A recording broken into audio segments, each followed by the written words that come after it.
Welkom bij 50 Koffies, een podcast voor bold people in business. We leggen de focus op de leiders van morgen met extra aandacht voor gendergelijkheid. Dit doen we niet alleen. AFA Software en Koffiekan maken deel uit van de 50 Koffies-familie. En samen inspireren we de sterke stemmen van de toekomst. We drinken hier Koffiekan, de lekkerste koffie uit eigen land. En we verhuizen met ons kantoor naar de site van AFA Software, een bedrijf waar people management centraal staat. Zet je schrap voor straffe koffie en straffe gesprekken.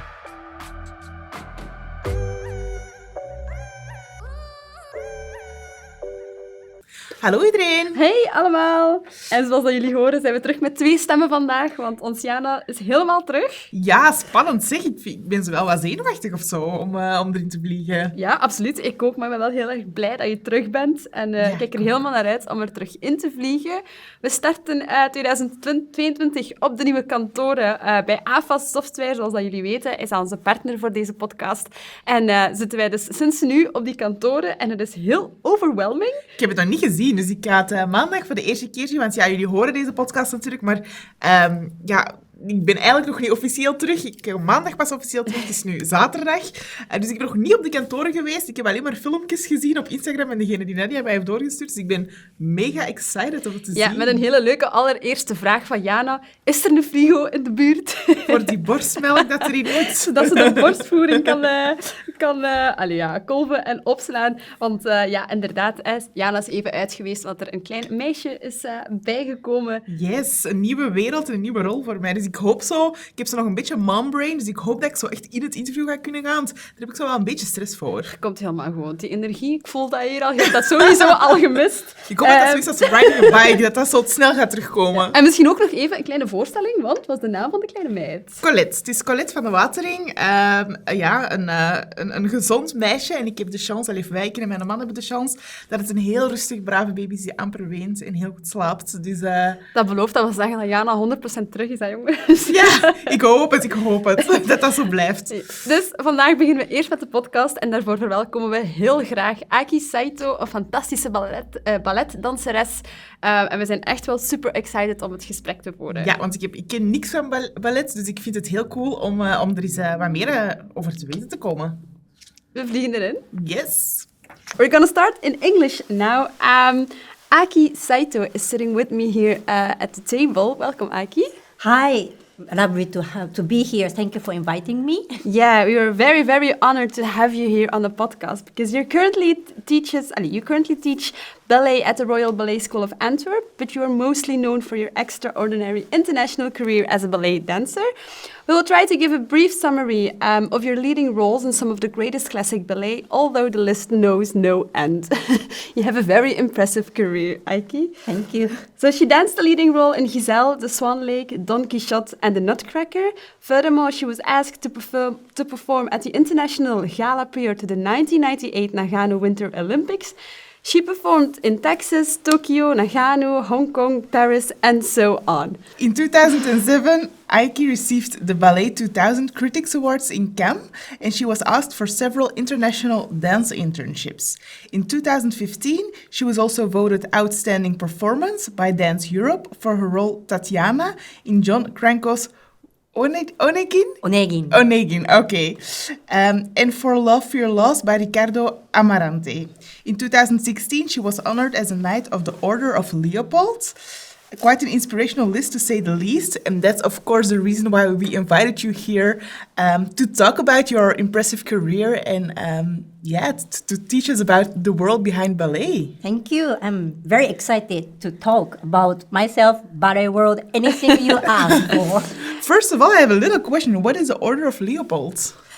I was very touched because I am a foreigner for Belgian people, but I had my career here. I came here when I was 16, so I was extremely young when I came here. And I had my entire career here, and this is the recognition of what I have done in the ballet world for the art world of Belgium. So when I received it, it was a very special gift for me. And I felt really always welcome in Belgium. And somehow destiny made me stay in this country so many years. So I felt like, yeah, I did something good for myself and also for this country. So that was a nice gift. And for the people who are listening, you're from Japan. Yes. Because you said you moved when you were Yes. 16, but you left Japan when you were 7 years old, right? No. I grew up in Japan. I started ballet when I was 7. And when I was 16, I got the first prize in Japan, Japanese ballet competition. And when I was 16, I did another competition in Switzerland, Prix de Lausanne. It is the most well-known competition in the ballet world for teenagers. And I got a scholarship. And that time, director of Antwerp Ballet School, Royal Ballet School of Antwerp, director was in a member of jury, and she really told me like, oh, you have to come to our school and study furthermore. So I had to make a decision when I was 16, and I said yes, and I came to Belgium. So I had quite early start my career. Yeah, and did you ever imagine when you were that age, like leaving the country forever and then living in a Europe country? Yeah, I think that's the really special thing about the ballet world. I started ballet as a hobby when I was 7. I didn't start because I loved dancing. I wanted to wear costume because my sister was doing it and then she had a tutu and I was like, oh my God, it's so beautiful. So I started as hobby twice a week, but they saw I had a talent. So they told me when I was 10, why don't you get more serious about it? And as a child, when somebody said you're talented, you're just so happy. Before I think I love ballet or anything, oh, I'm good at it. People said they recognize my talent. So since then, I went for it. And then when I was 16, I got first prize. I couldn't do any more competition inside of Japan. And then my teacher said, why don't you do the competition, international competition? And I got it, scholarship. It was really nice. And then actually that was the first moment that I had quite a big doubt. Like, am I ready to give up everything? Because I was in high school, so I had to finish high school in a different way than other friends. And 17, 16, friends means everything. Yeah. And everybody was busy to go to university and everything. So I really had to make a decision for myself. Am I ready to jump into something I even don't know? And my parents were actually against my choice because they wanted to have a stable life. Yeah. Going to university, have a job, have a security in your life. And artistic world is beautiful world. I love it, but it is a risk. Yeah. Yes, risk-taking. Following dream is a risk-taking. So that was the hard decision, but yeah, I was young enough, maybe stupid enough, and I said, okay, let's just go for it. Yeah. Okay, we'd love to talk about and go into depth of all of that further in our interview and in our talk, our podcast. But first, there's a question that we always ask, right? Yes. First question that we ask to all our guests who come with us to talk is, do you like drinking coffee? I don't drink coffee every day. I'm not a coffee drinker from morning to evening because I find coffee is quite special. For me, if I think about coffee, I have to think about inspiration because I like the smell and I like the taste. But I don't drink from morning to evening. I drink coffee when I want to have a new inspiration. Okay, spoken like a true artist.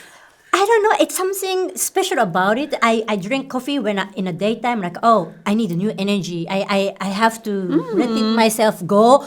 And then I need a new energy to keep going or to do something else. So I find coffee is kind of inspiration. And also coffee is something I drink when I go out with my friends or after the dinner. And I love to see my friends because even we talk something very silly, it's different information, different ideas. It's inspiration. I like this word. So when I think about coffee, I think about always inspiration. And if I drink 1 or 2 per day, but not from morning to evening. Yeah, I enjoy the moment I drink coffee. Great. So you're really enjoying the moment now because Yes. you're having a coffee. And how do you like to drink your coffee? Depends. Because when I eat something sweet, I love chocolate. So when I have something very sweet, black, it tastes great and it smells great. But when with friends, spending time with chatting, milk and sugar. Okay. All right. Nice. It's a nice my perspective on coffee. We didn't hear that before. We talked about it a little bit. We also tried to introduce you and all the impressive things that you've done throughout your career. But we love to hear it from you as well. Who is Aiki next to her job, or besides just a ballet dancer or a ballet teacher? Yeah, it's hard to say because ballet was so much in my life since I'm 10. And I'm almost nerd if it comes about ballet. But so it is really, ballet is part of myself. But besides it, I love chocolate, as I said, sweet. I love cat, and I love sewing. That's something I have always passion about it. Like I start dancing because I wanted to wear costumes. Yeah. And while at my career, we have amazing costume department, and I saw what they can do with clothes. And I find, that's something I always got astonished. So I do sewing by myself. I make my own things, and that's pretty much it. Wow, are you wearing it today? No, today it's not, but I have a bag I made. Oh, so we're gonna take a look. Yes. Okay, cool. We were talking about you getting into ballet when you were 7 years old, and it was a bit of a coincidence because you like to wear the costumes. But at what age did you think, like, I'm really fulfilling my dream, or it's a childhood dream that maybe you didn't know you had? Everything happened so fast. So when I was 10, my teacher said, get serious about ballet because you're talented. So I just dived into it. Since then, I just gave up everything. I stopped doing dangerous sports like ski and skate. For the ballet then? Just for ballet. Yeah, I also stopped going to like family trip because I always wanted to be in a studio Monday to Sunday, morning to evening. I just loved so much because more you do, you get better. Yeah. And I just wanted to get better every day. So that was the really changing of my life was 10. It was really early. Then when I came here, it was more confrontation, how world is big. I also had to see my limitation and where I can go and can I follow the dream, all these things. And then I got a job, Royal Ballet Flanders, when I was 19.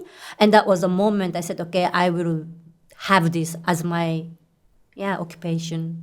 So it almost took you or a bit more than 10 years to realize it's really a dream that you want to make. Yes, quite fast.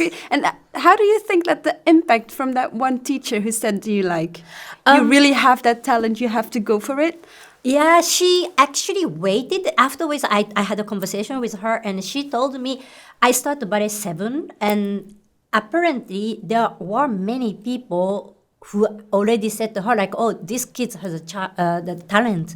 We have to keep an eye on her. But because I was in a normal ballet studio where everybody does as hobby, and I was so young, so she waited until I become 10. To see if you're still doing it or not. Yeah, how my mental physique gonna grow. And so there are several people, luckily, who pushed her, convinced her. And I had always people who said to me, keep going.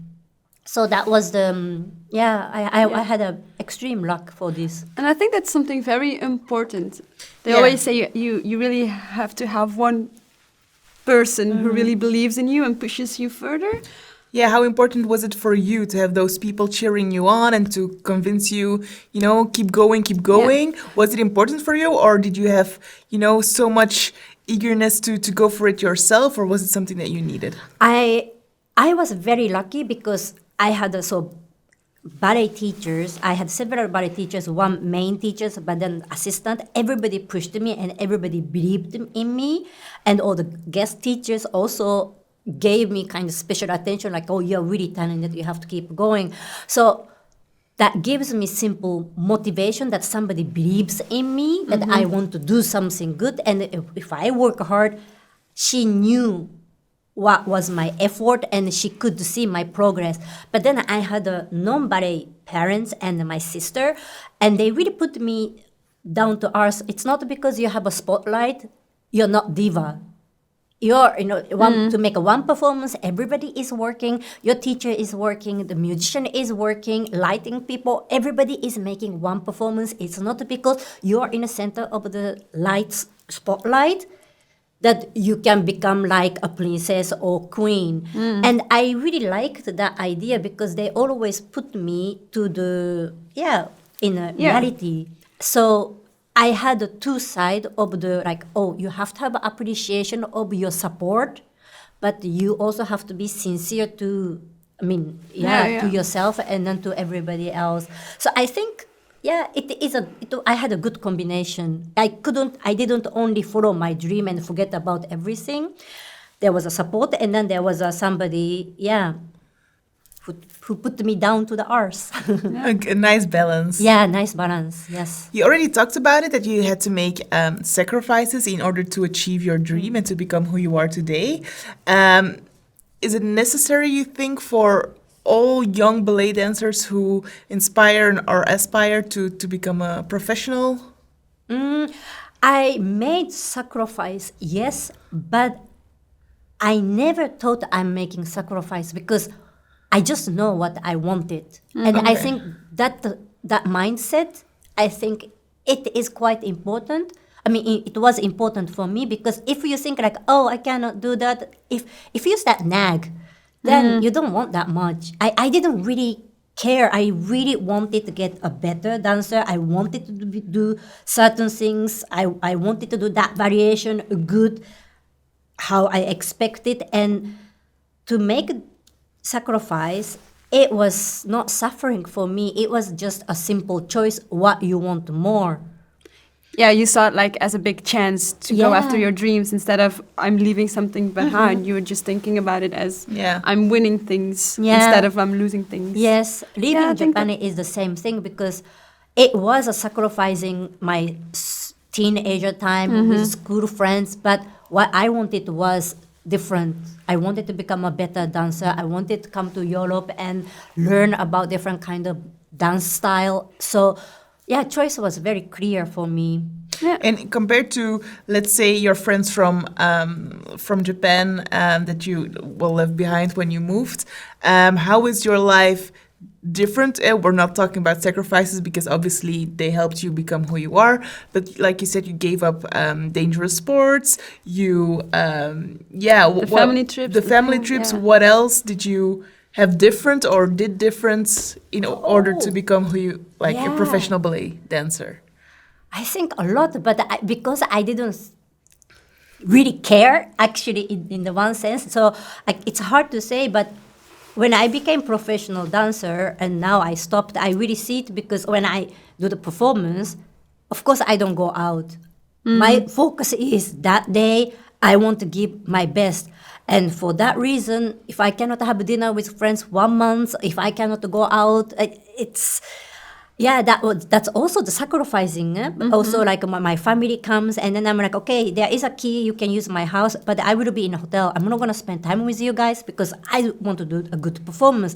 So my parents also had, in a way, sacrificed a lot for me spending time with me, but they supported me and they understood me. And my mom said to me one moment, like, your body is not only for yourself because you're carrying certain responsibility, and that's what I had learned when I was teenager. Did it ever feel lonely then? Yes, more you go high, very lonely, because when you are young and when you're talented, everybody is so happy when you do something good. And when I enter to the company, it is the same thing. When you're young and when you're talented and when you do the good job, your boss is happy. Everybody's like, wow, she's talented. And, everybody is just so, happy with you. But then when you go top, when you do good, it's normal. It should be good. Yeah. And even you work so hard and you get better, they always say, but she's principal ballerina, she's Aki, so it should be good. And the moment you do mistake, then people are going to say like, oh, whoa, she did a mistake. And it's a very lonely place. So, yeah, that's I can imagine. harsh world. Yeah. Yeah, I can imagine. We don't know it very well. I think at least I don't know. No, the no, ballet me neither. world. That's why we were very excited for this talk as Yeah. well. We were like, oh, finally, we're going to talk to someone who lived in the scene instead Exactly. of... We only know it from like Netflix series like Black Swan, for example, the movie. And now there's Netflix series who talk about little children who enter the professional ballet world. Is it like that competitive, that cold maybe? Yeah, of course, the screen make it everything very exaggerated, but in a way, yes, we are very competitive world because our career is very short, and of course, everybody want have a spotlight, so it is tense. But on the other hand, I must say, I think everybody will be very surprised how friendly we are. It's a very weird combination because your friends can be your enemy for the next spot, but Yeah. if somebody does good, we also say that like, You can have it. you're good. Yeah. And also, it's a very international world. Like I came from Japan to Belgium. We had always like 16 different nationalities, different background, age, and we start work at 8, 9:30, 10 o'clock, and we perform until 11, 12 o'clock. We tour together, so we basically all the time together. And like me, I came alone, so no one has family here, so we just get together and we eat together. So we become like a family, more than friends. So our bond is extremely strong, and also this is co-working because we are making one art piece together. So we have to trust each other. We have to feel each other. We also need a really good contact. Also physically, it can be very dangerous if you dance with somebody. So we need to trust each other. So there is a competition, yes, because we always want to have a same thing, spotlight, but there is extremely strong friendship, and it's a beautiful world. And do you think that friendship was maybe built easier because of the universal body language that you guys talk? I don't think you guys need a lot of language or how to speak a lot to each other, because when you dance together, you speak or tell a story together without even speaking the same language as in the spoken language. I think communication skill is always important because you can ask something, please can you do it this way because it helps me, or no, it's not right. You're doing wrong, or that little conversation, it is important, and the more you feel good with each other, you can trust each other and you can give more to each other. So there is a communication skill, definitely, but of course we have a language problem because some people speak better English than others. So we have to find a way. Yeah, but is it like that you can read each other better or you can trust each other better because of your body language, as in dancing together? Like you can see the level of dance.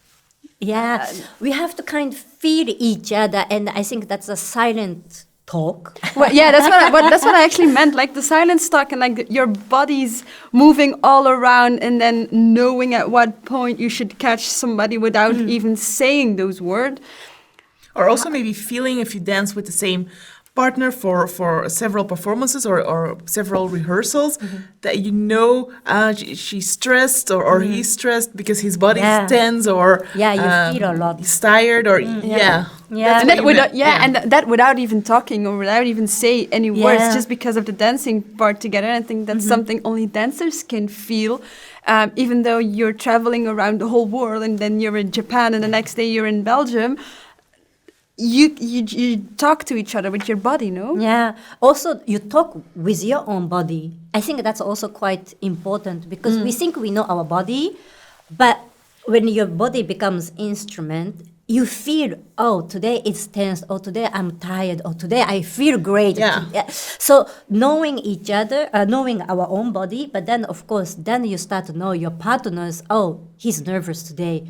Oh, he's tired today, and then, that's again co-working, we kind of support each other. We always said like, okay, let's feed each other. Yeah. Yeah. And do you have like exercises in the beginning when you do a new performance, a new show, to get to know each other? To gain that trust? We have good rehearsal moment, 3 weeks to it can be, couple of weeks we have a good rehearsal moment, but of course sometimes accident happens and you have to jump in. I had also middle of the performance somebody injured, so I had to dance suddenly with partner I never danced before. But then show must go on, then you really have to feel each other. That's the conversation with body, but it went well, so that was a good thing. You think people can trust each other more by dancing than by speaking? I think so. I think body. I liked dancing with somebody. It doesn't matter boy or girl. Yeah, it is a silent way of communication, and actually our body gives gives a lot of impression to others. Yeah, and I think your body communicates differently from the things you said. Like if I'm imagining like you're having a first meeting with someone, like like you're in a company and you got invited to go and you go in a meeting, you grab a coffee and you talk. I think it's something totally different than, okay, I have a first rehearsal with someone and someone is inviting me to do a first tryout. I think you connect on such a different way in that, and I really think that the dancing part can give you a lot more of trust, or maybe not. No, because you have to, you have to give your own body, so you need a trust. I think you need like 5 meetings in real life with a person in order to trust him or not, or know if you can trust him or not. But I think that if you dance one time with someone, that you can have that immediately. Okay, I trust him or I don't trust him. It's open communication. The body language is quite big, I think. It's for bigger the than, and I love that you said, because your body is your instrument, it's the tool that you use. We use laptops, you use your body. That you're very in touch with what's going on in your body. I think for people who are not performers, we get into our heads very, very often. It goes with athletes the same, with all kinds of top sports level. I think it's the same, and I think we could learn from that. Yeah, absolutely. Yeah, I think people feel it, especially now with these pandemics. I didn't really have this Zoom meeting all the time, but I had my colleagues who said to me like, "Oh, I'm so tired of Zoom meeting. I just want to be in the same room just to feel each other." And we had it too. We were also like, "Oh my God, we're done with it. No more Zooms." It is actually same because we are having conversation, but somehow presence of or the feeling of the how you move or I think people sometimes underestimate the energy of the body language. Yeah. Very, very true. So interesting. Yeah. I have so many questions. And then still I have the questions that we prepared. No, I think maybe we can take it to another place, because like the dance world, or especially the ballet world, I think it's a very big world, but then again, a very small world. Like everyone knows the top artists and stuff. But how important is it that you built that network around you? Like you started, you get it from the teacher then who believed in you and helped you. But what can you do to build that network, or how important is it? It happened to me quite naturally, but I always pay attention actually for the communication wise, because I think because it is international world, depends who you meet or which country you go. Communication is very different. Some countries are very direct, and some countries are very discreet. Yes, and some countries are very fast and efficient. Some countries you have to demand couple of times to get what you want. So you kind of feel immediately like, okay, to have what you want, to have a best performance, communication skill is important, and that was something I learned through my career. Also, when I dance with partners, there are some people who is very eccentric. There are some colleagues they're very shy.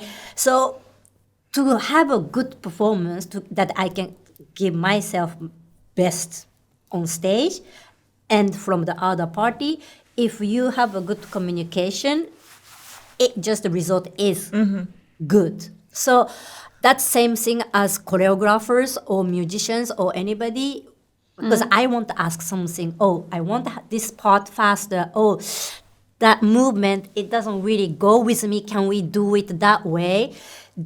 The communication, it is a key. And then they will trust me. And then they say, okay, she is open-minded. She's demanding, but she's open-minded. I can ask her more, but she has an ear to hear. Then chance comes. You have your talent, which you've developed from a very young age and which was acknowledged also from a very young age. But in several other sectors, that's what Nadia also said, it's very important.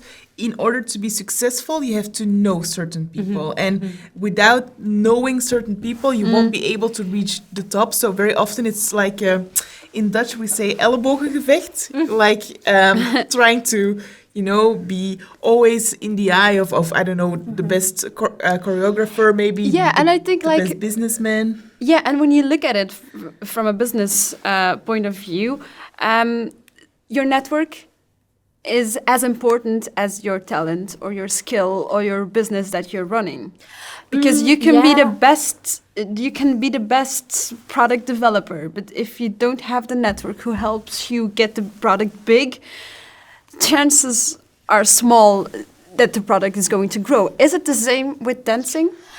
I think first you have to have a skill. That's that's definitely. Yeah. And then I think you have to be very open-minded and to be ready to have a chances. Because if somebody thinks like, oh, I can do something because I have a network, I think it doesn't work, because then you are rely on something. It's not really reliable.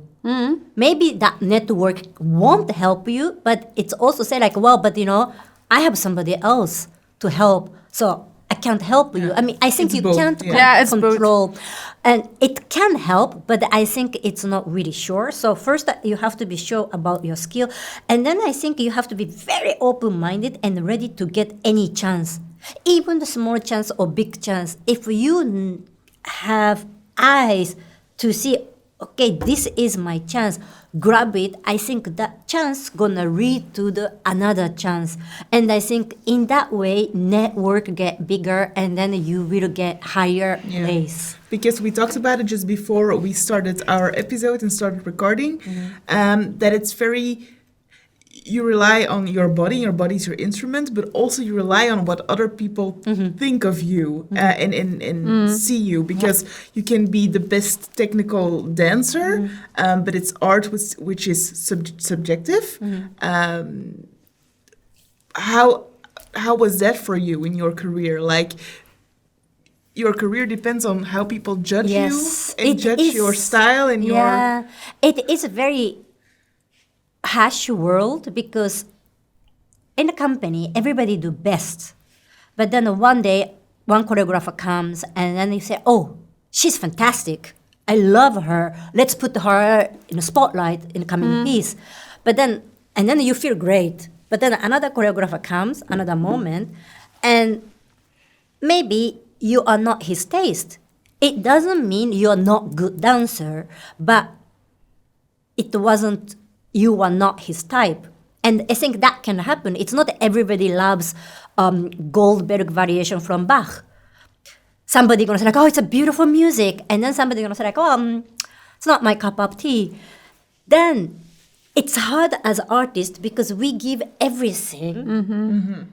And then still you can be judged like, yeah, but you're not what I'm looking for. And then that feeling like I'm not chosen, it is very painful. It's very personal, It's very personal, and it touches very vulnerable part, because we start thinking like, oh, maybe because I'm too short, or maybe because my turning was not good, or maybe my leg was not high enough. We start blame ourselves, and I think that's the hard part that we have to be careful, because you shouldn't be over dramatic, because then you lose chance.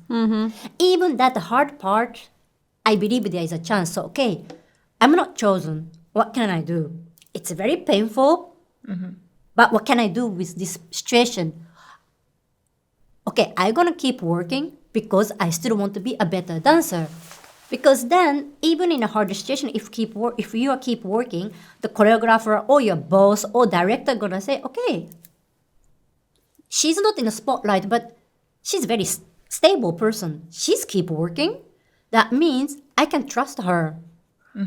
And that little idea will save you the next time when they're looking for somebody who has discipline. So even in a difficult situation, I had to train myself, okay, just don't cry and like, oh, my life is finished. No. What can I do with this situation? And it's a seed. I don't know where it's going to come, but hopefully it will end up to the chance. And that's also the network that it's a silent language, but people sees your skill. And that's, I think, I would like to tell to my student as well, because you never know who's watching. And that's also it's for yourself. And yeah, you're putting energy for your future. Yeah. And did you then because you said you've learned it through your career, was there then any point in your life that you really felt insecure about not being chosen? Many times. But I can imagine that like when you're a teenager that those things come in harder and that you struggle much more with those comments or judging things also you because hear. it's you are what you sell, right? So your body, your skill, your talent, it's much more personal than people who try to sell like a product it's also that's also personal. Yeah, I had a difficult time, I think, at the end of the teenager because you go on stage and until one moment, going on stage was fun because I was young and I was talented. Whatever I do, everybody's like, wow, she's good. And then the one moment after I got this Prix de Lausanne, suddenly I had to be good. Because that was the first thing everybody said, like, oh, she got the Prix de Lausanne, she got a scholarship, she must be good. Suddenly, it was this pressure came like, oh, I have to be good. Yeah. I have to please everybody. So it wasn't joy anymore. And that was the confrontation I had, like, okay, if I stop, I have to stop now because I'm still 18, 19, I can go to university. Yeah.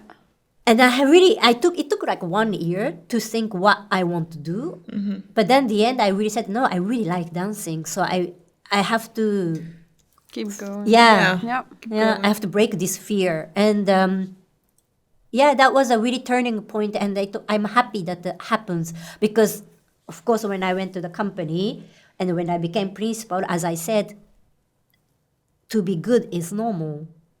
Yeah. So that feeling, I always thought like, oh my God, I worked so hard. Everybody said to me like, oh, you have to go home. My director said, please go home. We want to close the building. I was a terrible person. You work so hard.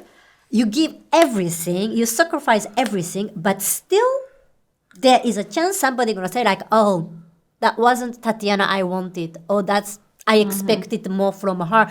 You're always so close to that comment and you're so scared.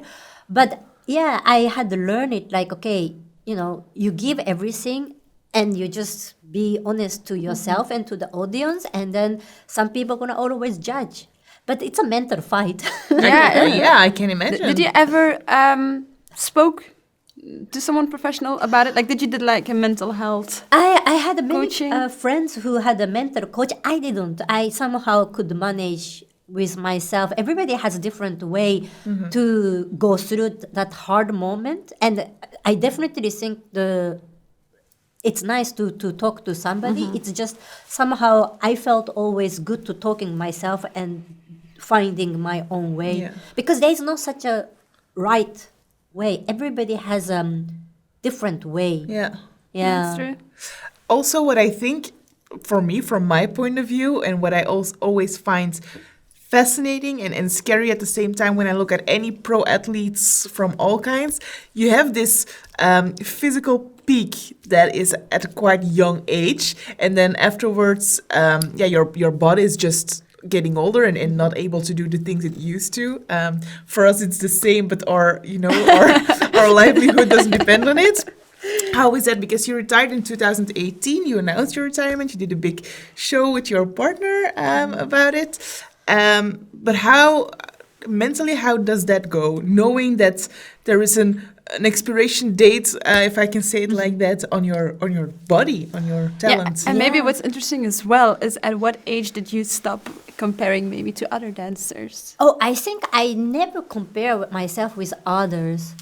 I was quite lucky in that sense that I just wanted to be better dancer than yesterday. Yeah. So it was competing to myself. And if my friends or my colleagues does great performance, I was like, oh my God, it's so beautiful. I wish I can do that, but she can do that because she is who she is. Yeah. Maybe it's the height, maybe it's the look, maybe it's a character. I can't do that, but I have to find my own way. So that gave me always inspiration. So for that sense, I was lucky that I didn't have this bitter feeling, because I hate to have bitter feeling in life. Of It's course. kind of dark, and it didn't fit me. That was the feeling. I always compete myself, and I just wanted to be better. And of course, physically, you're like, okay, you go to the peak, and then what can you do from there? And some people, it's true, has a hard time to accept, but somehow that was my natural skill. Also, my partner said like, oh, you have such a natural skill to accept fact. Yeah. Yeah. And I think it saved me a lot in many situations, because sometimes you cannot do anything else than accept. I'm not chosen for one ballet. I can fight to the director, shout, make a noise. No, I have to dance this piece. I could do that, but I chose always, it's pity. I wanted to dance, so I would say, yes, I really wanted to dance. But if you don't see me in that ballet, okay, I also respect your choice. I think choreographer has right to choose the right person for his own piece. So I wanted to dance, that's my side, but if you say, I accept. And then I always say to myself, okay, what can I do? Maybe this is the moment I have to see other world, or maybe I should be busy with something else, or maybe something else is coming. And I always, it's easy to say, not easy to do, but I always try to stay positive. And then body was the same thing. I had a quite easy body, so I had a very long career as a dancer. I still could probably keep going, but I felt like, well, I want to stop before I feel down. Yeah. That was my choice. And some people won't keep Going. and that's their choice. But I said myself, well, I feel so great in my body. I have knowledge of past. My body condition is good. I still can give my best. And that's how I wanted to stop. And of course, after I stopped dancing, I do feel like, oh my God, my body is changing. But I think life itself is a journey. And if you have a skill to enjoy it, then you don't become a bitter. So I hope I don't become a bitter person. But there is a certain things that in our life, you just have to accept. Yeah. And then how does it feel then to meet friends again and see family again, and not having those deadlines anymore, and not being every day from morning to evening to perform? I am discovering a new world, and it's... You can imagine. Yeah, and it's fun. Like, I never... it's fun. Welcome to our side. With our drinks. Friday evening, I'm like, wow, no performance in the weekend. Yeah. I can enjoy it. It's the simple things, but it makes me so happy. Or the things I couldn't do, like, okay, I didn't like I never did and until now. But if somebody's like, okay, let's go to ski, I can do it. Yeah. It's a simple things, but I'm like, wow, actually, I still can discover a lot in my life. Yeah. That's nice. Yeah, I'm quite happy person, I think, in that sense. That's nice. I'm curious. I didn't ask before, but what is the average career of a ballet dancer? It's some people have to finish when they are around 25 because of Whoa, 25? very I thought it was- early. Because if they have injury, some can have a very serious injury and then They never be able to return on the Yeah. same level. Yeah. so then some of my friends stopped when they were very young. And I think many people start to feel difference in their body in the, around 30s. I can yeah. imagine that. I already feel the So, difference in my body. 30, 35 is the, they don't feel comfortable with their body. And then the injury, if you have injury, it takes a long time to recover, all these things. And then, yes. So Did you dance until you were 43? 3, yes. So I had a very easy body. That's like Yeah, a long very. career. When you say Yes. so, when I heard like you stopped at 43, I was like, okay, 30, 35 is like the age other people. But when you say 25 and then you danced until you're 43, Yes. That's impressive. Yeah, I was incredible. very lucky that one, I had a quite easy body, not so much injury and flexibility, the strength, stamina wise, I had a quite easy body. But then of course I had also a fantastic physio team. They supported me. If I need something, if I feel something, they reacted immediately. And so I had also, I was lucky. Okay, great. Nice. What we're very interested about, because our podcast is about business, it's a big aspect of it, and that's why we wanted to do like a topic of creativity, because both worlds are sometimes difficult to collide. If you want to make it in ballet or in dance, and to make a living out of it, how difficult is that? I don't think it's easy because there is no security. You can be very successful one moment, but then maybe injury, maybe you're not type of your boss anymore or whatever. So your success or what you create can be forgotten quite Yeah. easily. So in that sense, it's not easy world. Also, dancing-wise, your career is not finishing when you're until 65.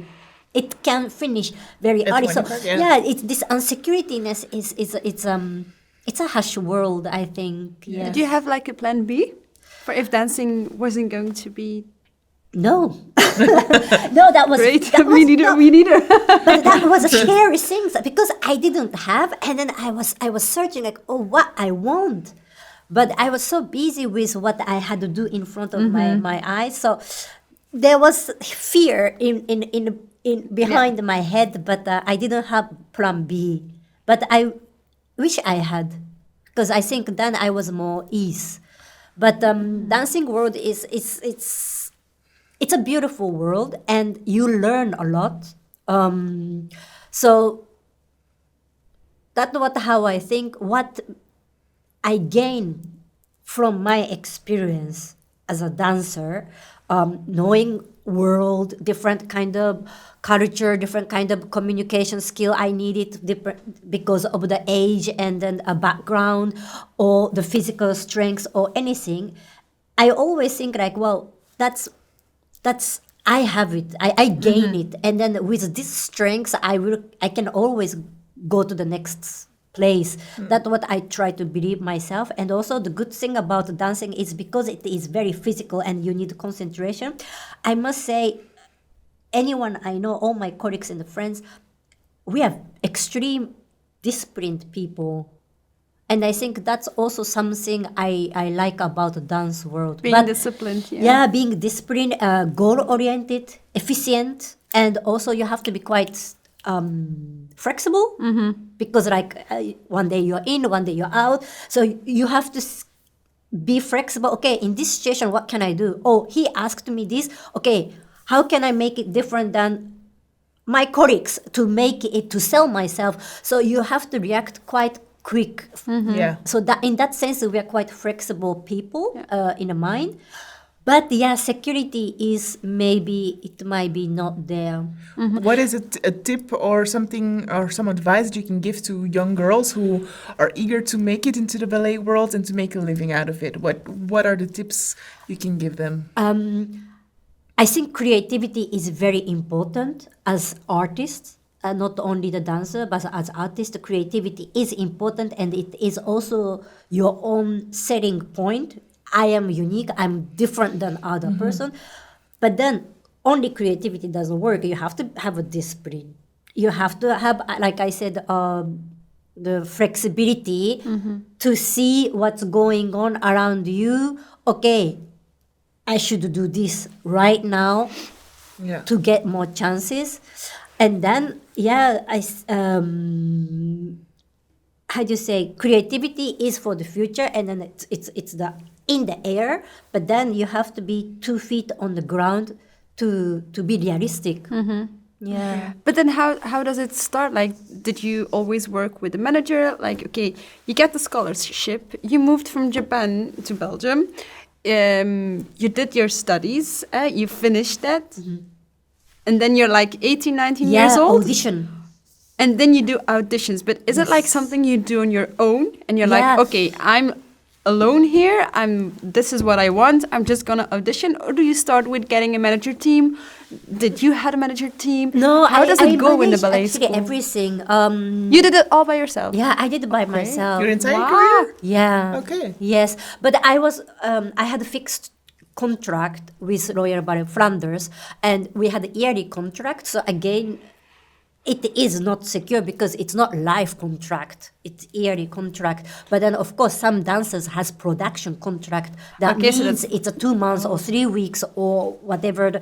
Then we have to keep doing audition. But audition is, even you have fixed contract, we had to do audition. Even I was a prima ballerina, another choreographer comes, we do the audition inside of the company. So our life is just doing audition entire life. So you always work under a contract? From a Yes. company, from a ballet school, from an organization? Yeah, That's and how then it goes. with sometimes ballet dancer. I'm invited for the different countries to do a gala performance. Then I am invited as a guest dancer. And also, again, there is a contract. You have to check the contract. How much they're going to pay? What is the offer? Are they going to pay the flight? Are they going to the hotels? Are they going to pay the point shoes? You check everything, and you also have to see if you have a time. So the time you have to schedule your career. So how does it work? So you get a year contract from the ballet company here in Flanders. Throughout the year, how many different performances are there? This is up to the company's schedule. Some years we had 70 performance, some years we had 100 performance. But Then- different plays, I mean, different Yes. 70 different Yeah. like not the same play over night after night. No, we have Okay. Wow, so Yeah, 70 different choreographies or... one performance we do about 20 performances. Okay. So we have like 6-7 different productions Per per year. year. Per year. So we do rehearsal, we perform, but when we are performing, we rehearse another production. Oh, yeah. And then so it's always overlapping. Okay. And most of the weekend are fully booked for the performance. And then if you get invitation for the guest performance, then it's nothing to do with company. So you have to negotiate with company. I want to go these days away. Is it possible? Can I do it because I have a full performance? Do I have a time to do another rehearsals? So it is organizing your own agenda. And so you have around 7 productions throughout the year. Even though you have a year contract, you still do auditions for each of the 7. Inside of the company, we when I was in the company, we had about 60 people, and depends who they want to use. So this is only inside of the company, but to get a role, which if you want to dance Giselle or if you, because there is a main role and then solist role and then choreographer role. So there is different kind of the role in one production, and often we do have to do the auditions. And are you then paid a piece for the entire year, like a salary, and then you get paid more depending on which role you get, No, or is it just it's a fixed? It's a fixed. Okay. Okay, so I'm really blown away by how you get paid as a ballet dancer. It sounds. I actually thought that you could do it as. Not to call it a freelancer, but like. But there are people who do the freelance. It's a choice. So you can do it. Some it's a choice you people, can make. some people want to be freelance because they want to work in a different countries, different timing. Yeah. Maybe they want to do something else. They want to combine it with something else. So there is definitely the possibility to be a freelance dancer. But I had a contract with Royal Ballet Flanders. Okay, so then you work under a contract. You decide together for which roles you can audition. Then you audition, but you just get a fixed price, and then you can. So then you can dance like international parts as well if you want to, and then that's something that gets paid, partly from your contract with the ballet school. Yeah. Okay.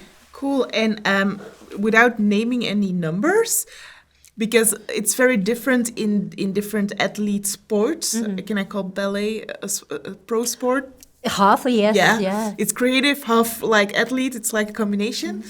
Is there a lot of money to be made when you're good?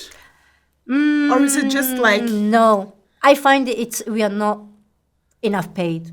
Yeah, because it's a lot of effort, training. A lot of effort, yes. Because if And you change see, of life yeah, as well. and if you see only one performance, maybe like, one performance and she get this much money. But to be in a top shape, to work on that performance, we put much more energy. So, and that's the part that, sadly to say, that if you want to become a rich, don't become a ballet dancer. it's if I say very short, but It's not like when you're a football player. No. Sadly. Yeah. I find it a pity. It's obviously demand and supply. Yeah, and it looks very fancy world. Yeah, it is. And a very rich world as well. Like if you think about Beautiful ballet and ballet theater, shows, yeah, it's like for the beautiful theaters. royals and the theaters, and the opera. Like when you think about it, it's like a very luxurious scenery, and like you really feel like when you go to a ballet show, you want to dress in your prettiest skirt. And Yes, we do, but it's not. But then the world behind it is a bit. It's just... Yeah. Yeah. Okay. Yes. All right. And that's like the thing, like when you don't know anything about ballet and you only see it in the movies, that's a bit the thing you see, like behind the scene, everything is like hard work and suffering and then measurements and your body and I the think age is like it's until you're 25. that's what attract people, like, because one side it's shining and then she has Swarovski or like tiaras and then it looks very pretty, but then another side like hardcore work and then tears and then bleeding and then injuries and it's a very contrast. Okay. And I must say, I've always said like I want to do ballet once in my life. Like now I'm getting a bit old and I'm like I'm not gonna get so flexible anymore. But I've always had that idea. But I also think it's from the movie scenes I've seen, like it's very hard work and behind the scene it's like fighting and suffering and stuff. Yeah. But then you get on the stage and then everything has to be perfect. It is. Something about it very that triggers elegant, you. Yes, it is a little bit like this. We're already at the end of our interview, but I have something that is not on the questions, but it popped up in my mind during our talk now, because it happens. It's something that it's very.